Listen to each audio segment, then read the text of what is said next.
নমস্কার। আপনারা সকলে জানেন যে আগামী 8ই আগস্ট এবং 9ই আগস্ট গত বছর 9ই আগস্ট আরজি করে যে নারকীয় ঘটনা ঘটেছিল তার প্রেক্ষিতে তার 1 বছর হচ্ছে, তার প্রেক্ষিতে আমাদের তরফে ওয়েস্ট বেঙ্গল জুনিয়র ডক্টরস ফ্রন্টের তরফে কিছু কর্মসূচির আয়োজন করা হয়েছে, যেটা আমরা অলরেডি জানিয়েছি সমাজ মাধ্যমে এবং মিডিয়ার মাধ্যমে।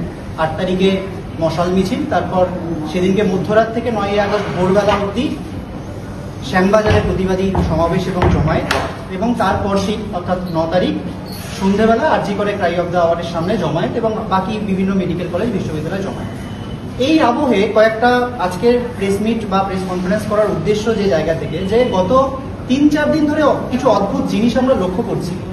আমরা দেখতে পাচ্ছি যে গত 3-4 দিন ধরে কলকাতা মেডিকেল কলেজ, আরজি কর, ন্যাশনাল মেডিকেল কলেজ সহ বিভিন্ন মেডিকেল কলেজের বিভিন্ন জুনিয়র ডাক্তার, ইন্টার্ন, এমনকি একদম পড়ুয়া যারা এমবিবিএস পড়ুয়া ছাত্র ছাত্রী, তাদের বাড়িতে পুলিশের নোটিশ যাচ্ছে। রাতের বেলা রাত বিরেতে বাড়িতে পুলিশ যাচ্ছে এবং নোটিশ ধরানো হচ্ছে। এবং নোটিশ ধরানো হচ্ছে কিসের ভিত্তিতে আমরা এখনো অবধি যতটুকু জানতে পেরেছি সংখ্যাটা এখনো অবধি 6 আমাদের হিসাব মতো। এখন তার মধ্যে যেমন খুব পরিচিত মুখ যারা যেমন রয়েছে, কিঞ্জল নন্দর মতো মানুষেরা রয়েছেন, ঠিক তেমনি আবার একদম আপনারা খুব চেনেন না এরকম একদম এমবিবিএস পড়ুয়া যারা, তারাও রয়েছেন। এরকম 6 জন এখনো অবধি আমরা জানতে পেরেছি। আমরা আশঙ্কা করছি সংখ্যাটা আরো বেশি। 6 জন জুনিয়র চিকিৎসক, 6 জন জুনিয়র চিকিৎসক এবং মেডিকেল পড়ুয়া, সকলে চিকিৎসকও না, সকলে পাশাপাশি এমবিবিএস 3rd ইয়ার ছাত্র রয়েছে, এরকমও রয়েছে।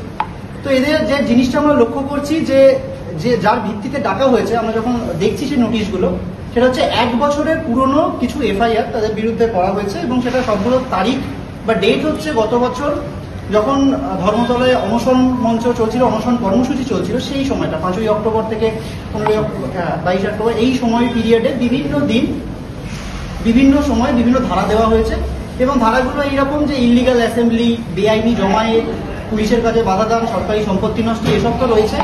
এইসব এর বাদ দিয়ে কিছু জামিন অযোগ্য ধারা, যেমন মহিলা পুলিশের শ্লীলতাহানি, পুলিশকে গ্রিভাস হার্ট মানে যেখানে জীবনের সংশয় হয় এরকম ভাবে আঘাত করা, এইরকম ধরনের জামিন অযোগ্য ধারায়ও কিন্তু সেখানে মামলা দেওয়া হয়েছে এবং ডাকা হচ্ছে। এবং খুব অদ্ভুতভাবে আমি উদাহরণ দিচ্ছি, যেমন একজন নিট পরীক্ষার্থী, নিট পিজি দেবে, সে তার পরীক্ষার আগের দিন রাতের বেলা তার বাড়িতে পুলিশ গেছে। একজনের বাড়িতে সে 3rd ইয়ার এমবিবিএস স্টুডেন্ট, তার সেমিস্টার চলছে, সেমিস্টারের মাঝখানে তাকে হাজিরা দিতে বলা হয়েছে। তো এই গোটা ঘটনাটা কি ঘটেছে সেটা আমাদের কাছে রাখলাম। এবার আমাদের বক্তব্য হচ্ছে এই গোটা বিষয়টা খুব স্পষ্ট আমাদের কাছে। এক হচ্ছে 8-9 তারিখের আমাদের যে প্রোগ্রাম, এই সময়ে কেন আবার এই মিথ্যে যে মামলাগুলো হয়েছে বা এফআইআর গুলো হয়েছে সেগুলো আবার কেন সামনে এনে এইভাবে হয়রানি শুরু করা হচ্ছে। আমাদের বক্তব্য খুব স্পষ্ট যে এক এবং একমাত্র মানে এই কর্মসূচিকে বানচাল করার জন্য, একদম এই কর্মসূচিকে বানচাল করার জন্য এবং একটা ভয়ের পরিবেশ সৃষ্টি করার জন্য। কেননা মানে জেনে রাখতে হবে যে এই চিঠিগুলো বা এই নোটিশগুলো শুধুমাত্র আমাদের কাছে গেছে বা যাদেরকে আপনারা চেনেন বা এরকম নয়, একদম মেডিকেল পড়ুয়া তারা হয়তো ওই মানে যারা আমাদের কর্মসূচিতে বেশি সংখ্যায় অংশগ্রহণ করে, তাদের কর্মসূচিতে অংশগ্রহণ আটকানোর জন্য এইরকম একটা নক্কারজনক এবং নোংরামি করা হচ্ছে। এবং আরো একটা কথা, কেবলমাত্র মেডিকেল পড়ুয়া নয়, আমরা যা জানতে পেরেছি যে কিছু সিনিয়র চিকিৎসক এবং এমনকি ভ্যান চালক, রিক্সা চালক, যারা ওই লেপ তোষক দেয়, ডেকোরেটার্সের লোক, এইরকম যারা রয়েছেন তাদের বিরুদ্ধেও নাকি এরকম মামলাগুলো করা হয়েছে। তো আমাদের দিক থেকে খুব বেশি কিছু কথা বলার নেই। স্পষ্ট কথা এক, যে এইভাবে যদি ভাবা হয় যে ভয় দেখিয়ে বা মামলা করে এইভাবে আন্দোলনকে দমন করা যাবে বা আমরা খুব ভয় পেয়ে গেছি, সেটা ভুল ভাবনা।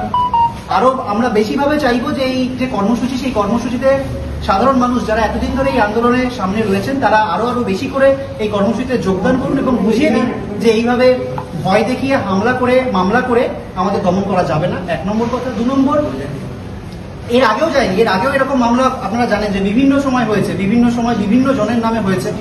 তো সেইগুলো দিয়ে কোনো লাভ হবে না, খুব স্পষ্ট কথা। দ্বিতীয় কথা, আমরা চাইবো যে কলকাতা পুলিশ, মানে পুলিশের দায়িত্ব যে একটা খুন ধর্ষণের মতো ঘটনা, সেখানে তথ্য প্রমাণ লোপাট, তার বিরুদ্ধে তারা কোনো কাজ করতে পারছে না, তার বিরুদ্ধে পুলিশের এগেন্স্টে নানা জায়গায় নানা কিছু হচ্ছে, সেইখানে তাদের কোনো সক্রিয়তা দেখা যাচ্ছে না। দেখা যাচ্ছে কি 1 বছর পুরনো কিছু কেস এবং তার কোনো ভিত্তি নেই। কেননা আপনারা সবাই জানেন যা হয়েছে আমাদের আন্দোলনে আজ অব্দি, যা কর্মসূচি হয়েছে, যা হয়েছে সব হয়েছে ক্যামেরার সামনে, আপনাদের সবার চোখের সামনে যা হয়েছে, এমন কোনো বদ্ধ করে হয়নি। অনশন মঞ্চের আশেপাশে সারাক্ষণ পুলিশ, মানে সেখানে আপনারা মিডিয়াটা সবাই ছিলেন, পুলিশকে এমন ইনজুরি হয়ে গেল যে তার জীবন আশঙ্কা হয়ে গেল। এটা যদি হতো তাহলে আপনারা তখনই জানতে পারতেন, 1 বছর পর আমরা জানতে পারতাম, আপনাদের ক্যামেরা সেটা ধরা পড়তো। তো বলতো, এবং মহিলা পুলিশের শ্লীলতাহানির মতো গুরুতর অভিযোগ, এই ধরনের অভিযোগগুলো করা হচ্ছে, এবং সেটা করছে কে? সেটা 3rd ইয়ার MBBS পড়ুয়া, সে নাকি এই জিনিসটা করছে। তো বলতো আমাদের বিষয় স্পষ্ট যে আমরা এই মিথ্যে মামলাগুলো প্রত্যাহার করতে হবে। আমরা আইনি লড়াই তো অবশ্যই লড়বো, আমরা আইনজীবীদের পরামর্শ নিচ্ছি, এবং আমরা বলে রাখছি যে এই প্রত্যেকটা লোক, যারা সে ডাক্তার হোক, জুনিয়র ডাক্তার হোক, সিনিয়র ডাক্তার হোক, মেডিকেল পড়ুয়া হোক, এমনকি সে ভ্যান চালক, ম্যাটাডর চালক, যেই হোক, তাদের সম্পূর্ণ রকম আইনি সহায়তা আমরা, অর্থাৎ West Bengal junior doctors front দেব। সব রকম ভাবে আমরা সেই পাশে থাকবো, এবং একসাথে যে কোনো সাধারণ মানুষের পাশে আমরা থাকবো। এবং আমরা চাইবো, ঠিক যেমন এই আন্দোলনের প্রথম দিন থেকে সাধারণ মানুষেরা পাশে রয়েছেন, এই যে অন্যায়টা হচ্ছে এর বিরুদ্ধে সাধারণ মানুষ একইভাবে গর্জে উঠবেন। এবং গর্জে উঠবেন কিভাবে সেটা প্রকাশ করবেন। আমরা চাইছি যে 8 তারিখ এবং 9 তারিখে আমাদের যে কর্মসূচি, তাতে বিপুল পরিমাণে মানুষ যোগদান করুন, এবং যোগদান করে এই যে বিরুদ্ধতার ভাষা সেটাকে আরো জোরদার করুন। এবং শুধু এই কেসগুলোই না, আপনারা জানেন যে 8-9 তারিখে যে পোস্টার ব্যানার মারা হচ্ছে, সেগুলোর যে কোনো সময় হচ্ছে, ছিঁড়ে দেওয়া হচ্ছে।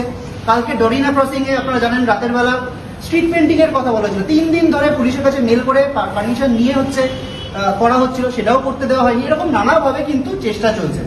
এর অর্থ খুব স্পষ্ট। আমরা কলকাতা পুলিশকে ধন্যবাদ জানাবো একটা কথা বলে, যে তারা প্রমাণ করছেন যে আমরা বা আমাদের আন্দোলন এখনো যে তাদের গলার কাঁটা, বা আমাদেরকে যে সরকার ভয় পাচ্ছে সেটা প্রমাণ করিয়ে দেওয়ার জন্য ধন্যবাদ প্রাপ্য এটার জন্য কলকাতা পুলিশকে। এটুকুই বলবো। এবং আমরা চাইবো সমস্ত সাধারণ মানুষ, জুনিয়র ডাক্তার, সিনিয়র ডাক্তার, স্বাস্থ্যকর্মী প্রত্যেকে এই কর্মসূচিতে পা মেলান, এবং অভয়ার ন্যায় বিচারের দাবিতে আমরা কি বলেছি, আমরা কেন রাস্তায় নামছি, আমরা একটা প্রশ্নকেও, একটা কথাকেও ভুলতে দেব না। আমরা নিজেরা ভুলবো না এবং ভুলতে দেব না। এবং এই যে সরকার পক্ষ বলুন, পুলিশ প্রশাসন বলুন, তারা যে অ্যাক্টিভিটিগুলো করছেন, এর ফলে মনে হচ্ছে তারা যেন সেই ধর্ষকদের, 1 বছর আগে যেমন আমরা বলেছিলাম শাসক তোমার কিসের পায়, ধর্ষক তোমার কে হয়, সেই কথাগুলো আবার বলতে চাই যে এইভাবে ধর্ষকদের পক্ষে না দাঁড়িয়ে আমরা আশা করব পুলিশের নিজের কর্তব্য যে আইন শৃঙ্খলা রক্ষা এবং যথাযথভাবে অপরাধীদের বিরুদ্ধে ব্যবস্থা নেওয়া, সেই দিকে তারা যথেষ্ট মনোযোগ। আরেকবার যদি তোমাদের কর্মসূচিগুলো যদি একটু সময় উল্লেখ করে একটু বলো। আমাদের কর্মসূচির কথা আর একবার আমরা জানিয়ে রাখছি।